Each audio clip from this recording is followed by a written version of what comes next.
అనుకోలేదే నువ్వు నాకు అమ్మని ఒక్క నిమిషమైనా ఉండలేనే నువ్వు లేనిదే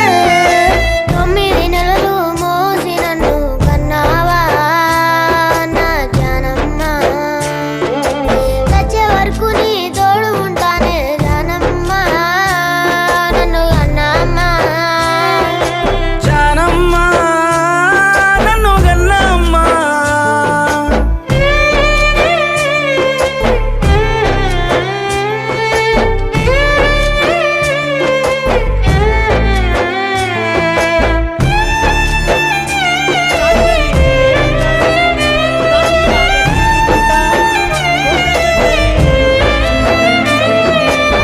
పెడు మెతుకులు తినడానికి లేకున్నా కొండంత కష్టం పడ్డావే ఎన్ని అవమానాలొచ్చిన అట్ట గుండెల్లో దాసుకున్నావే